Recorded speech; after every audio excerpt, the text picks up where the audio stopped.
On this episode, the Sports Opinions podcast, we're keeping it in the family as my uncle, John Portuese, who is a head coach of JV women's volleyball and also freshman men's basketball and men's varsity volleyball over at Manchester Township High School, joins the show as we talk about his amazing career being a coach at the high school level, his favorite football team, the New York Giants, and also the New York Knicks.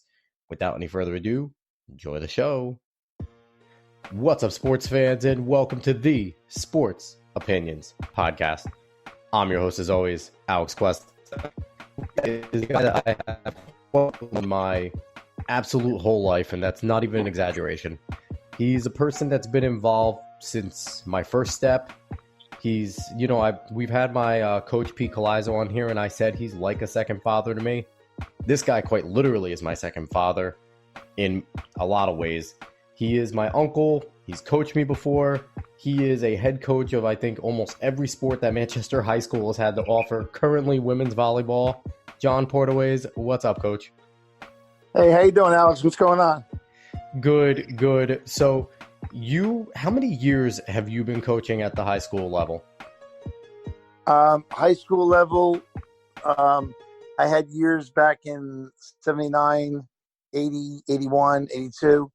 And then rejoined it probably back in 95, all the way to now.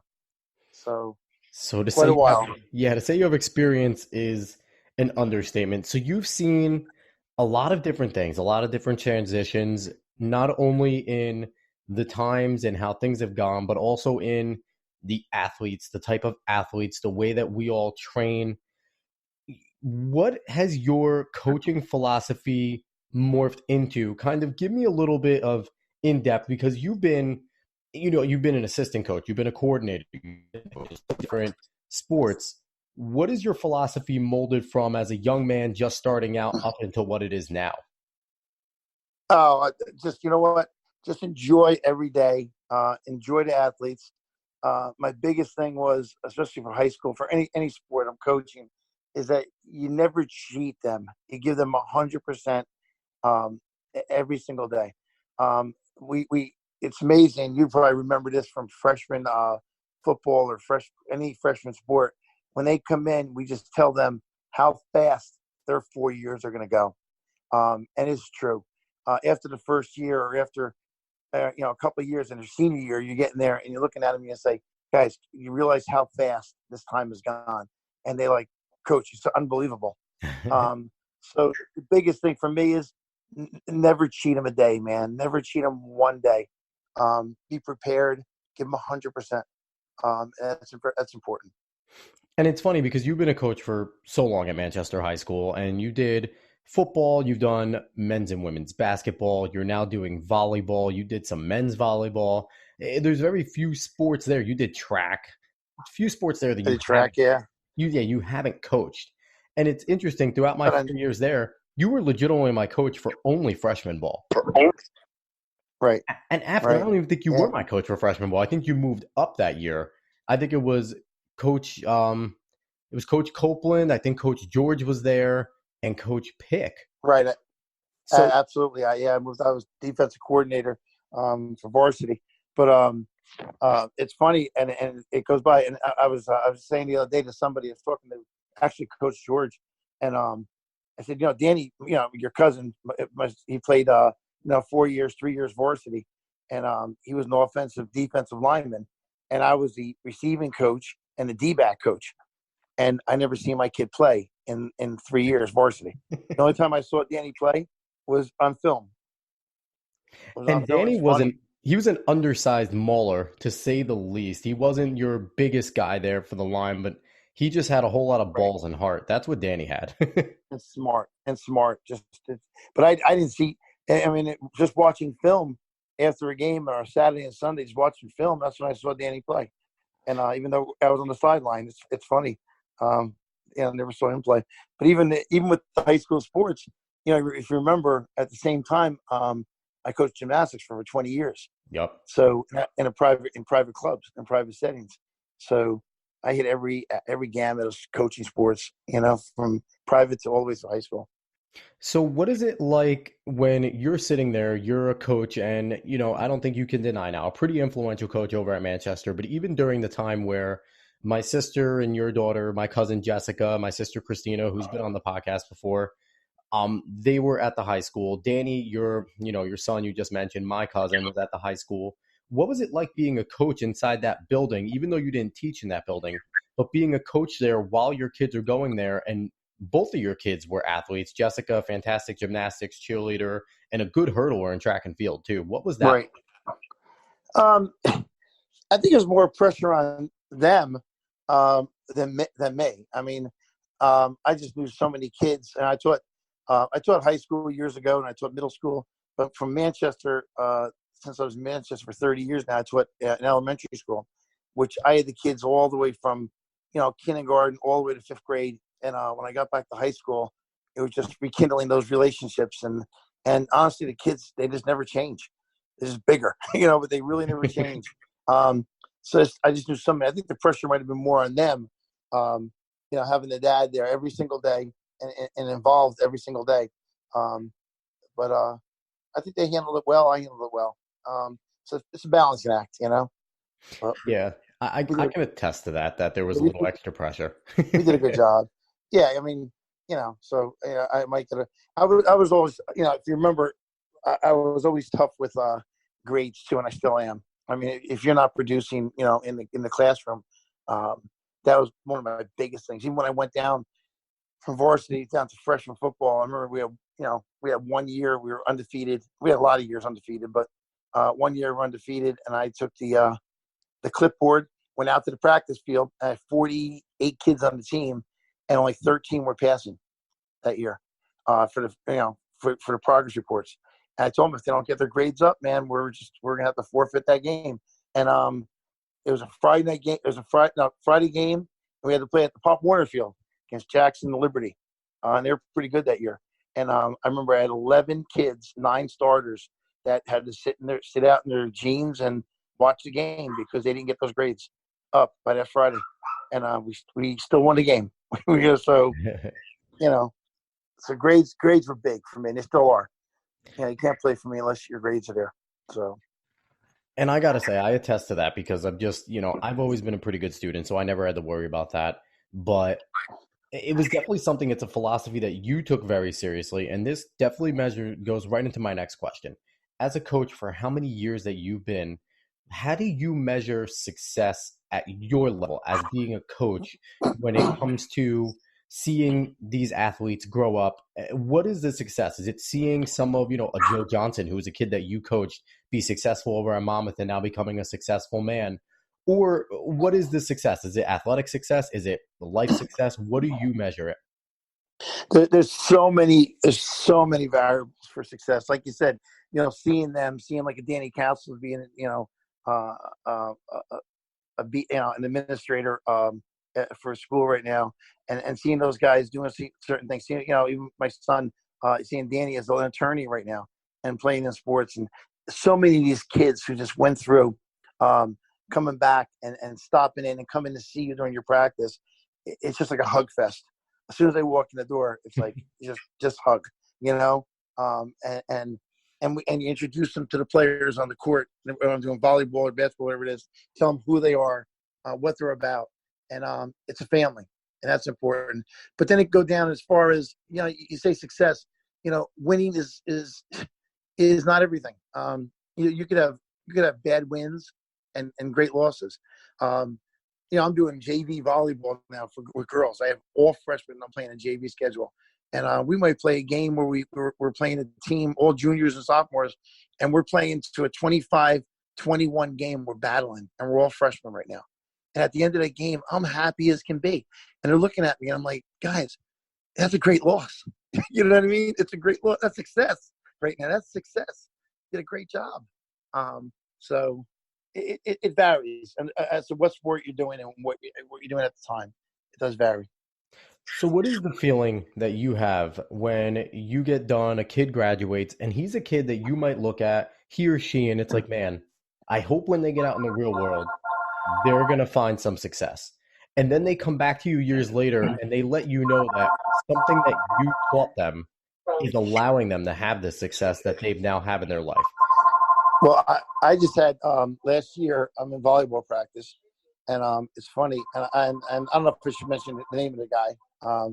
If you want, you know this guy, Yeah. and his first name is Blake, B.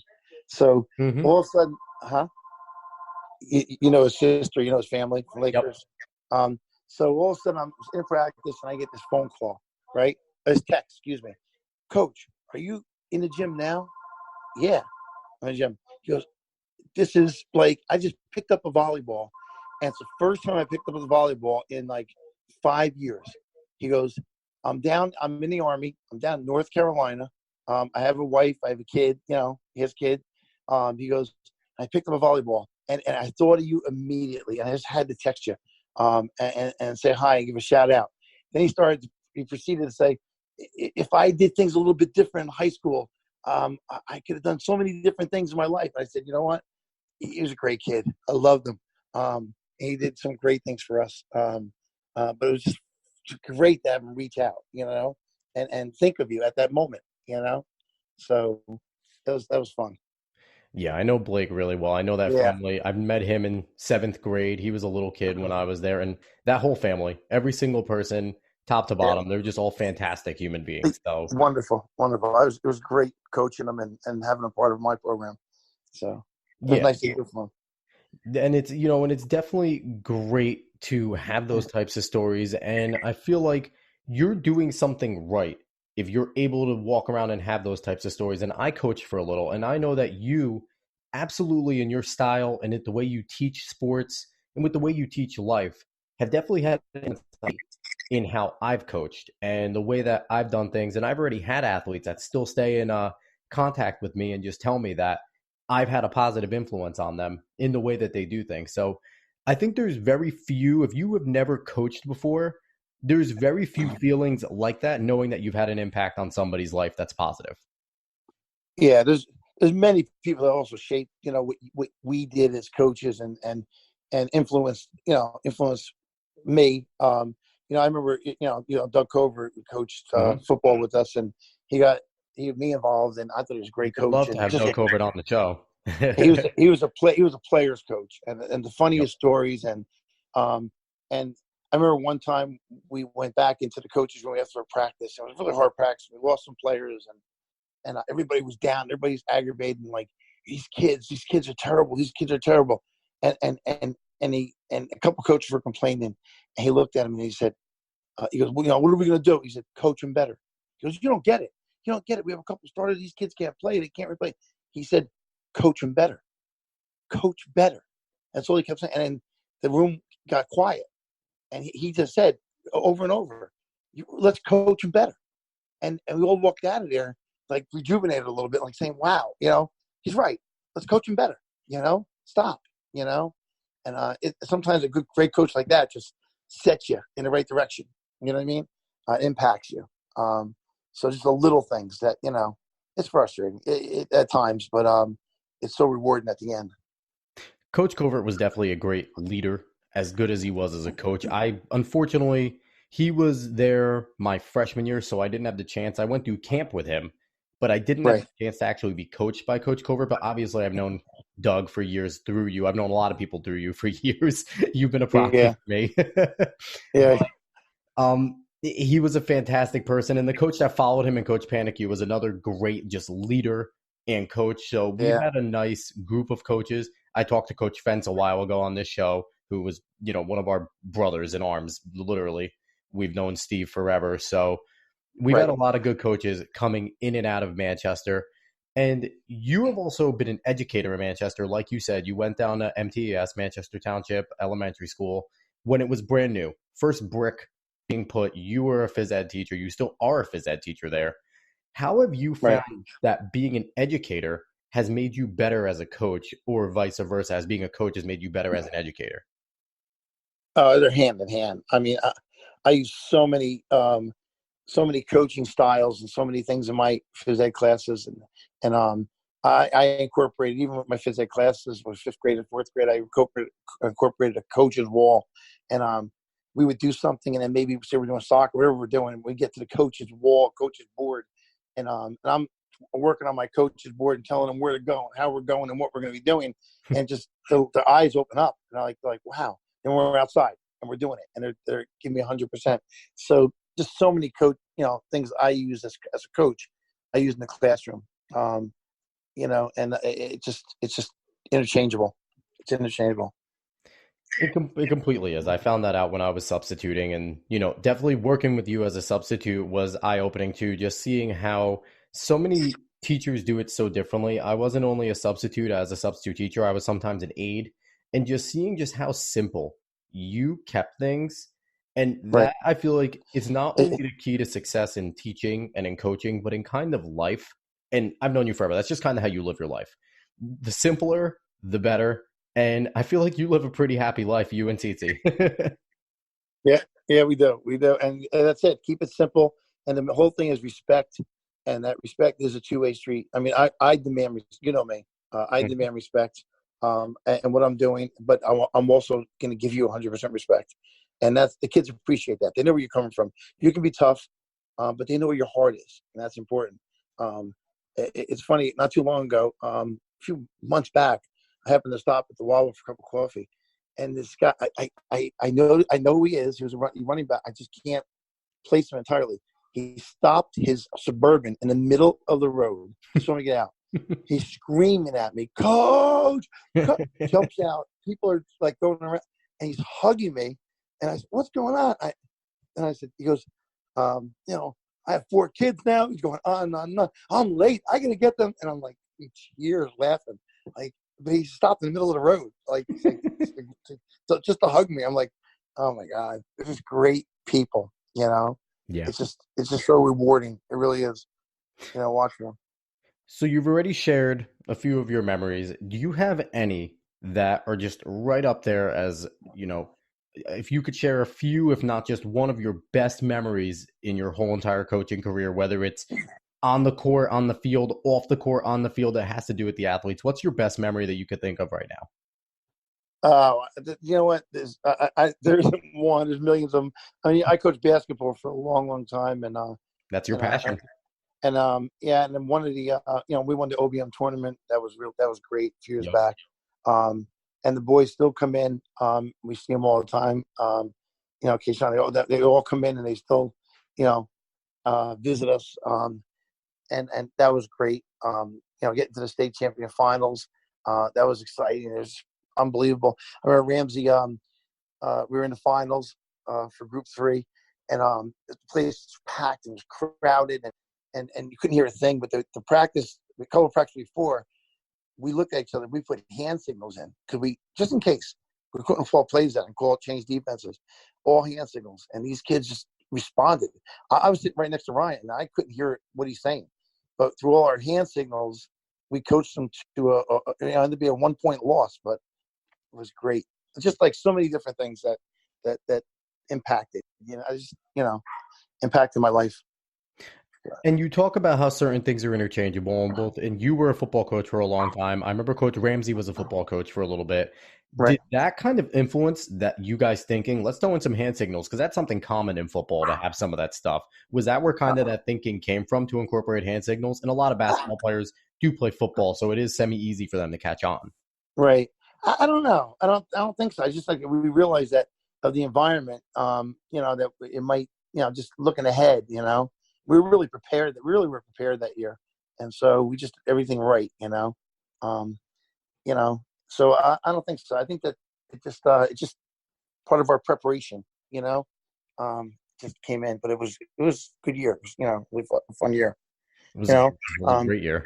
Looking at fun things is like when I coached with Coach O'Donnell, and and one thing about him, I mean, his program, another I thought he was a really good coach, head coach, and he had a philosophy of doing things the right way, and we as a staff did things the right way, from heat heat exhaustion outside, to concussion, to making sure everything fit, all the uniform, everything about the program was done the right way, and for the kids' safety, very big He's very big in that. And I love that about him, and coaching with him. So all the guys and staff, it's all about everybody's safety and doing things the right way for the program always. We really believe that. So I was proud to be part of that program. Definitely. And Coach. I had a firsthand experience with Coach OD, not only being my defensive coordinator when I played my senior year for Manchester, but also he was the de facto first guy that ever gave me a chance to really coach. I did some side stuff, but he brought me on as a volunteer on his staff with D-backs, and he was the D-backs coach at the time, and he taught me a lot just about different things. And you taught me a lot about being a D-back receivers, but I got a different perspective from him. And I do have to say, I've talked to you forever. You know a lot about football, but there has not been a person that I've ever talked to that can understand defensive philosophy like Coach OD. And I feel like there are times where, man, he belonged in the pros or some high-level D1 stuff with how well he knows the game. It is unbelievable just listening to him talk football. Yeah, I've been around a couple of guys that really know. I mean, that know the game. Like I said, Covert and Panic. I think if Covert and Panic ever coached together, we would have state championship after state championship because offensive, defensive minds. Then you had on staff, you had Bill Malice, of course, offensive line coach. Just the knowledge that he had. LB Robinson was unbelievable defensive technician. We had some guys that can coach. Just that the little things. Even have Coach Moore in the weight room, the intensity that he brought. That. We established when we were struggling down the freshman, we left varsity. Coach Moore and I went down to the freshman program, and we were pulling 45, 48 kids at freshman in there, and we established that whole program, the kids lifting separate times. Because a lot of 8th graders, 9th graders were intimidated with the varsity kids. So we used to get there. We used to 4 nights a week, right? 2 offense, 2 defense. You remember that, right? Mm-hmm. And get in the weight room early before the varsity, and we're out there, and we have 40, 45 kids a night, man. Didn't miss. And it showed on the field. And he was very disciplined in the weight room and safety conscious, So if anyone, if anyone ever wants to figure out how I've shaped into the man that I've become, quite literally just go down the list of the men that my uncle right there just talked about. Those are all the guys that I grew up with that have shaped me into exactly who I've become, including you, Uncle John. They're good guys. And you know what? And even on your podcast, I apologize to you. You substituted in my school and worked with me in phys ed. And I remember the one field day we had, and the rain was unbelievable, torrential rain. Mm-hmm. And you, Mr. Track guy, we had to bring all the equipment in. And I'm telling you, lightning out there. And I just remember you running around that field, chasing all that equipment, pulling everything in for us, soaking wet for like an hour straight. Just running. I had to apologize. I just sent you out there, man. Hey, that's what nephews are for, right? Especially ones that are Division I runners. Everything was everything. That was a crazy day. It was fun and it was fantastic, and it's just those good memories like that. And it's obvious that you've had plenty of good memories. You've been one of the better coaches in the Manchester system. The Hall of Fame plaque is waiting when you retire. That's without a doubt. So it's not important. That's not important. It's not, but it's nice to get recognized. Now we're going to transition from your high school memories, and we're going to put on your pro fan hat. We're going to talk a little bit. You're a Giants fan, unfortunately, which actually might be better right now because I'm a Jets fan, and we're really in a bad way. But yeah, they're struggling. Oh my God, it's all on the. It turns so fast, doesn't it? I mean, it's insane. And it looks like the Jets had Sam Darnold. We were the ones with the quarterback that was ready to go. Giants had Eli. They picked Daniel Jones. No one knew what he was going to be. Flip the script right now. Sam Darnold's out kissing women and getting mono. And Daniel Jones looks like he's the real deal right now. Daniel Jones, 1 game against the Buccaneers. I'm not going to crown him yet. He has the Redskins this week, which is divisional, so it's going to be tough. They're still not great. Have you watched Daniel Jones? What do you feel about him as a quarterback? I thought he did a great job, but it's just time will tell. I mean, every day and every situation is different. I mean, the kid lucked out. The kid did a really nice job. Ran for a couple touchdowns, did a nice job. But let's face it, if that field goal went through, Giants fans would have probably said, "Oh, he did a really nice job, but they lost the game." Mm-hmm. But he capped a great night off by that field goal missing. and Oh yeah, that just propelled him into the next level. But it's day by day. It's day by day. The key, he knows he has to prepare. He has to come out. He has to play on Sunday. And one down at a time. So I think he'll be grounded. I think a professional like Eli Manning is going to be right there next to him and just telling him that one play at a time. Let's go. Stay grounded. definitely. And Eli knows him for a long time. There's a difference between Eli wasn't ready to give up the reins last year. This year, I feel like it's different because he had this kid in his camp. Him and Peyton really liked him. He was one Right. of the stars of his camp, so he knows him. And I feel like he's okay with giving up the reins. Gotta ask you, being a coach for so long, I know the pro coaches, they know what they're doing. Even the worst pro coaches probably know more about football than we've forgotten. But do you find yourself sometimes watching the game, looking at a defense setting up and going, that's just not going to work? I know what this offense is about to do. What are they doing? It's so hard. It's so hard. It moves so fast, and there's so many disguises, especially on that level. It's more vanilla on the high school level. You can mix some things up, but on that level, it's so crazy the way they mix stuff up. It's so hard to predict. It really is. It's just I just enjoy watching it. And you know me, if I'm going to watch a football game, coach so many years, or even a basketball game, I just want to be quiet and watch the game. I don't like the noise. I just want to enjoy it, and watch it, So Yeah, we had fun, and it would always be fun when we did have like some sort of party at your house, and it would be like college games on. yeah, And if we were all in there watching, you were more than likely at the grill. When it cleared out, you just sat down and you were able to watch the game in peace, and you were in your zen. nice and quiet, Absolutely. So back to the Giants. Yeah. Saquon Barkley goes down now with an ankle sprain. He's going to be out for a little bit. You have Wayne Gallman stepping up, who I like. I thought he was a good running back at Clemson. I think he's a pretty good pro. I don't think he's a starter, but he's a good spellback for this time. Right.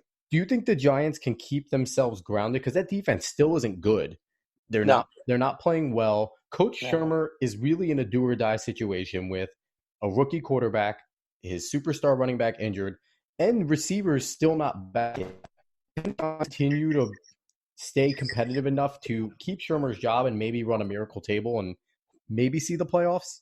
Well, like you said, one day at a time. So they have to get through Washington. I think the kid's good enough to run the ball. You know what? I wouldn't be surprised if he had a breakout run in this game, one or two, and he stepped up to that next level because the kid's he's capable of doing that. He really is. So give him the opportunity. They excel. Let's see what happens. The problem with the Giants, I don't think the secondary. I think the secondary is still in a learning phase right now and struggling a little bit. So, but we'll see. I don't think Washington's quarterback is that strong. So we'll see. No. Case Keenum is playing absolutely scared, and they're not ready to go to Haskins yet, which I think they should. But did the Giants make a mistake getting rid of their star safety, Landon Collins, who I believe is on the Redskins now? But did they make a mistake? Because Janoris Jenkins isn't turning out to be too well. They have a rookie on the other side whose head is spinning. Would that safety in the middle of the field be able to shore them up a little bit and make them better? I thought he would be, but I don't know. I would, it's hard to give. That's hard to say, but I liked him a lot. So I was sad to see him go. Like I said, that secondary will shore up a little bit. They're gonna fix a few things, and I think they'll be better this week. I hope.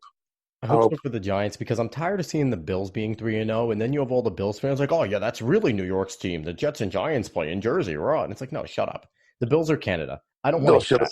The Bills should have lost the first week. Jets should have been in the first. That was crazy. Crazy. The Jets gave it up. And I'm not a big fan of Gase right now because I feel like he's coaching not to lose. And whenever you coach not to lose, you're going to lose. That's just a fact of coaching. If you're coaching not to lose and you're not being aggressive, you're going to lose the games. That's just how that works. Right. So we're going to I agree. We're going to jump over to NBA and basketball, which, you've been a football coach forever. A lot of people associate you with football, but basketball is your first love. That is your game. So I coached a long time. Yeah. It's funny. I'll give you a real quick story. I have a student teacher now, and his cooperating teacher came in from King College to talk to us, and he said his name to me, and I'm looking at him. He's about 10 years older than I am. So I said, Al, I said, did you teach at Brearley High School? Mom and Unicon? Yeah. Were you a state championship soccer coach? Yeah. Did you go to Frenchie's bar after games? Yeah, I drank. Did you go to Joe Marzelli and get your sandwiches or your coffee? Yeah. Was that you? Yeah. Al? I said, did you referee my basketball game when I coached for Roselle Park back then? And with Charlie Travers, one of my phys ed teachers from you. Yeah, that was your yeah, that was. So we bonded right away and started reminiscing. My student teacher's sitting there just staring at us, going, "Oh my God, this guy knows everybody." But it's funny. Yeah, I started back in basketball back in '80s coaching, so I'm still going strong. Yeah, you Still started going back in the strong. 80s. You're still coaching. You've been a Knicks fan forever, so you've seen the roller coaster of good Knicks play and the currently decrepit Knicks play. I Yeah, personally think that they're going in the right direction. I like Fizdale. I like their front office. I like the young guys that they brought in. I'm not a big fan of Frank Ntilikina, but they're hanging on to him. He had a good FIBA tournament for France. Do you right. believe in their current rebuild structure? And do you think there's a chance of them getting a superstar soon to kind of lock it in? Because my Nets just grabbed two superstars that a lot of Knicks fans were hoping to get. What do Yeah. you see on the horizon right now for the Knicks? Unfortunately, I think they're in the right direction, like you said. And that process is so slow of getting these kids in without these superstars. It's these superstars that all get together and they get on a team and they buy a championship. I mean, let's face it, with all the money they're paying them and I think the whole process of building a team from the ground up is just so hard. It's so hard. Hoping these kids all gel and come together someday. Um, Yeah. it's just it's frustrating because I follow them, but you sit there and after a while you just get like, oh my God, just monotonous. Just watching the season after season. Danny and I constantly talk to each other. Knicks are on. We're talking about it, every night, and they're on like, oh my God, it's frustrating. And it's interesting because I like Mitchell Robinson. I think he's a monster on the inside. If he can get an offensive repertoire, that's a really, really good player down low. Kevin Knox is a good swingman. I'm curious what RJ Barrett can be because I'm not high on him. I thought he really went and hid in Duke once Zion got hurt. Him and Cam Reddish really didn't show up for me. Duke lost games they shouldn't have. Yeah, I'm So not sold on Barrett 100%. I he gotta see. I gotta scares. see him play. Yeah, So, I yeah. mean, Go ahead. at the next level, I'm not. I thought he was a good college player, really, but I was just not sold. I don't know. I just want to see what he's gonna do. Curious. Now, there's rumors of Giannis Antetokounmpo that he may want to come to the Knicks when his contract's up. So it seems like right now the goal is to essentially do exactly what the Nets did over the last 5 years. Get a team that's competent enough to be attractive so that a superstar can come and say, win. Do you Right. see the Knicks getting to a point where as long as these young guys continue to develop and maybe grab a few more veterans, are they still an attractive enough piece to get players to come over and do that? Or, and we didn't I even don't think they mention are yet. Julius Randle, who's talented too. Yeah, I don't think they are yet. I really don't. But um, and then he stated we can say it all we want, but is their front office going to do that? Are they gonna fight for those stars? I don't know. I don't know. They haven't been, in the last few years. Yeah. So, but it's been frustrating. Are you in the mindset that as long as Dolan is the owner, the superstars are going to kind of stay away? Because I really don't think that they did a good job trying to help Melo. And I think superstars take notice that after they grabbed Amari Stoudemire and he kind of floundered, like he was hurt a lot, they really didn't do anything else to help Melo. Are superstars taking note of that? They might be. I mean, Melo's a great player. Let's face it. And I think I mean, it wasn't enough. It just wasn't enough. He needed to be complimented, with a couple other guys. So, and I don't know if they're going after him. Who knows? As fans, you hope they are, but you never know what's behind the doors and what they're doing. Yeah, I'm So, hoping they do because even though I'm a Nets fan, I like to just see competitive basketball in New York. I think it would be fun if there could be a real rivalry, whether it's the Knicks getting the better of Nets or Nets getting the better of Knicks, because currently it's awful. It's as bad as it's ever been. The Knicks and Nets rivalry has never been good, even when the Nets were in Jersey. So I'm hoping for both teams to be good for at least like a solid decade together. oh, I agree. It'll be I so agree. much fun. So, in your humble predictions, are you seeing the Knicks having a chance at a championship within the next decade? I hope so, man. I'm getting old. I hope so. Really, I'm praying. You're talking 10, really, a decade. Oh my God. Yeah. I don't know. I hope so. I You hope better so. be around for more than a decade, old man. Really? Can't take it, man. Oh, So, man. But all right, with that, my uncle, John Porterways, this was a really fun podcast, man. I appreciate you coming on. I appreciate you having me. Really. Absolutely. Absolutely. I had a good Great. time. Again, John Porterways, head coach of basically almost any sport besides like bowling, swimming, lacrosse. Like he's done almost everything. He's currently head coach over at Manchester Township High School for women's JV volleyball. What are you going to be doing next season? You're going to be in basketball?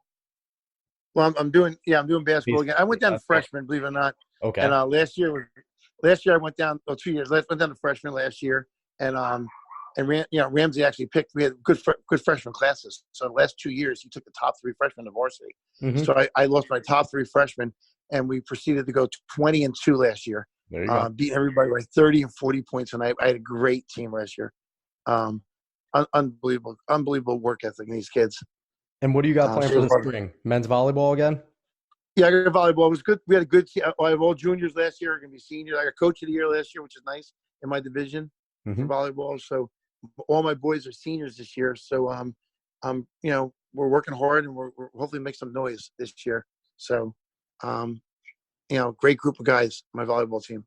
So I'm we'll see what excited. happens. I'm excited. Yeah. I'm going to have to take a visit. And my uncle, John, does not have social media. So if you're looking for him, you can find him on the sideline of either women's volleyball, men's basketball, or men's volleyball in the upcoming seasons. Like he said, go up to him. He's the guy with the bushy dark hair and the mustache. You can't miss him. And he'll be yelling and doing his traditional teeth grinding while he's screaming. So it's not super audible and loud. But every athlete know what it means. It means he's pissed. So, yep. But again, everyone, this was the Sports Opinions Podcast. I'm your host, as always, Alex Cuesta. Find me on Twitter and Instagram at @A_Cuesta30. Find Sports Opinions on Twitter at SportsOpinion30, Instagram Sports Opinions 30.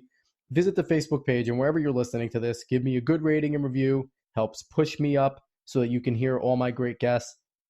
Once again, this was the Sports Opinions Podcast. Everybody, have a good one out there.